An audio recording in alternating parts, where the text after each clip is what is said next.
Hello guys, I hope you are doing great and I hope you are enjoying your time. In this video, we are going to talk about levers. We are going to define levers and talk about the three classes. Let's define a lever first. A lever is a rigid bar resting on a pivot used to move a heavy or firmly fixed load with one end when pressure is applied to the other. So as you can see here, this is a lever, and some of the examples of levers could be, for example, a fishing rod, could be a fork, a broom, it could be also a wheelbarrow, and many different things you can think of. Let's start first by talking about the classes of levers. We have three classes: class 1, class 2, and class 3, and I'm going to give you a tip how can you differentiate between each. In class 1, the fulcrum is in the middle.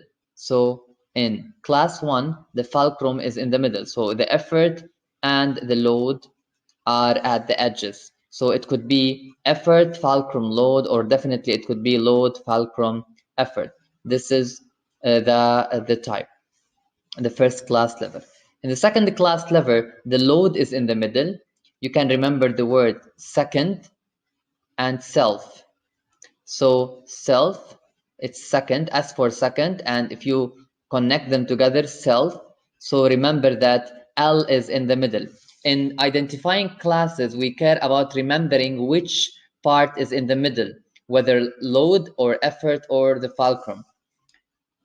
In the third class, the effort is in the middle, and remember that the effort looks like a 3 in a mirror. The letter E, I mean, looks like a 3 in a mirror. So remember that E is in the middle.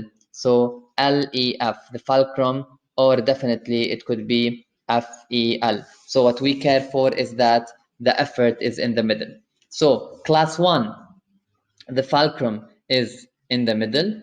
Class 2, the load is in the middle. And class 3, the effort is in the middle. Now let's talk about the mechanical advantage of each. We need to know that some levers have mechanical advantage greater than one, while others have a mechanical advantage which is less than one. The mechanical advantage depends on what? It actually depends on the location of the fulcrum. Okay, so it also depends on how far the fulcrum is from the effort and the load. The distance between the effort and the fulcrum and the load will determine whether the mechanical advantage is greater or smaller to 1.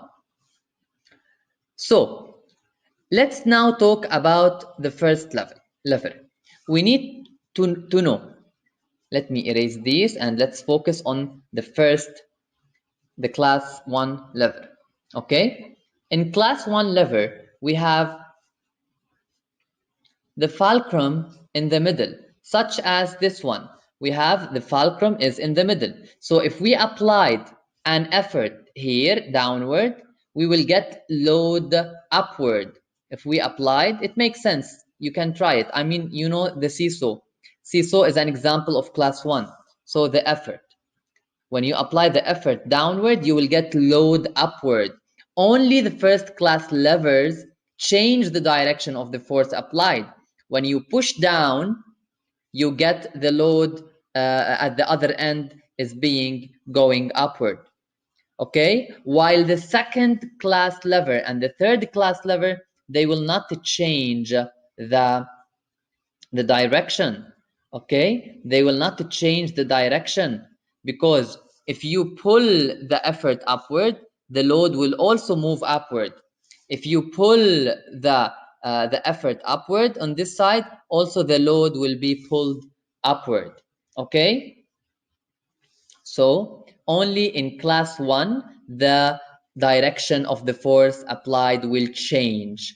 Only in class 1 the direction of the applied effort will change.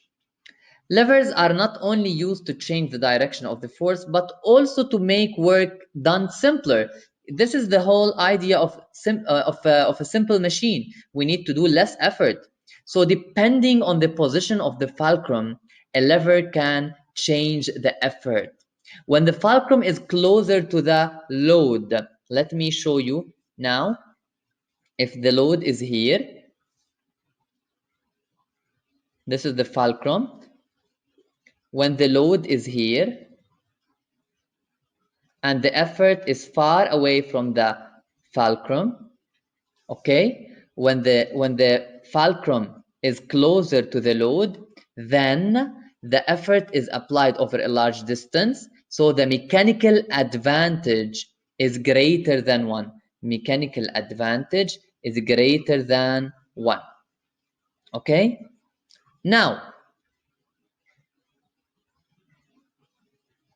when the fulcrum is closer to the load, so let me draw um, another lever here. So the effort is here and the load is here. In this case, the mechanical advantage is less than 1. The mechanical advantage is less than 1. Okay? Now, also second class levers, okay? Second class levers, remember this properly. Second class levers have a mechanical advantage greater than 1. Why? Because the load is closer to the fulcrum always. Because the load is always closer to the fulcrum. But in class 3, the mechanical advantage is always less than 1. The mechanical advantage is always less than 1 because the fulcrum is closer to the effort. The fulcrum is closer to the effort. Okay? So, to repeat, we need to remember that the mechanical advantage of a lever can be determined by the location of the fulcrum. When the fulcrum is close to the load, closer to the load than the effort, then the mechanical advantage is greater than 1. When the fulcrum is closer to the effort, then the mechanical advantage is smaller than 1. So class 1 and class 2 almost are having mechanical advantage greater than 1 in some of the cases, while class 3 has a mechanical advantage always less than 1. But we need to pay attention for something. Okay? We need to pay attention that for the first class lever, when we have a seesaw has the fulcrum exactly in the center. And when the fulcrum is exactly in the center, so the mechanical advantage is equal to 1. When, let me show you, in this case, when we have the fulcrum is exactly located in the center between the load and the effort. So we have here, for example, let's say 5 meter, and from here to here it's 5 meter. So it has a mechanical advantage equals to 1. So if I applied an effort of 100 Newton, I will get a load of 100 Newton. So the mechanical advantage is equal to 1. And to remind you, the mechanical advantage is load divided by the effort. So in the seesaw only, okay, which I believe you all know, we have the effort and the load are equal, so the mechanical advantage is equal to 1 because the fulcrum is exactly located in the center, in the middle between both. Okay, now sometimes you need to use less force to lift objects using a wheelbarrow. What is a wheelbarrow? Let me show you. Okay, imagine that you are going to a supermarket, for example, and you are using the cart. You use the cart in order to pull the object. So this is a cart that you are using in a supermarket, and this is the handle of the cart, and the objects definitely are inside. Okay, so where's the fulcrum? The fulcrum is basically at the wheels. Okay, the fulcrum is here. The load is basically inside the cart, and the effort you apply, the effort where? To the handle. You apply the effort to the handle, so the effort is here. If you can see now, the effort is close. The load is between the fulcrum and the effort. The load is between the fulcrum and the effort. In this case, we are talking about a second class lever. So when the load is between the effort and the fulcrum, and you can see that the load and the fulcrum are closer. Okay, the load and the fulcrum are closer than when we compare the fulcrum and the effort. So the mechanical advantage here is greater than 1. The mechanical advantage of a cart, of a shopping cart, is always greater than 1 because the load is closer to the fulcrum than the effort. Okay? Now, when the fulcrum is closer to the effort, as we can see in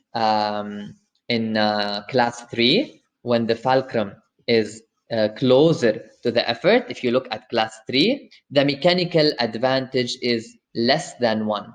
The mechanical advantage is less than 1, which applies only to class 3.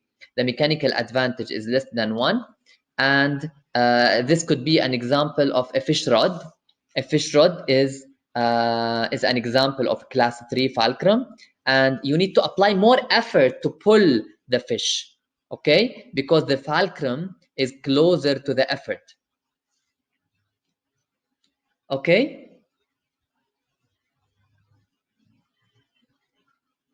That's it, all about levers. If you still have any question about levers, kindly write in the comments and I will answer as soon as possible. Have a great time and see you in other videos.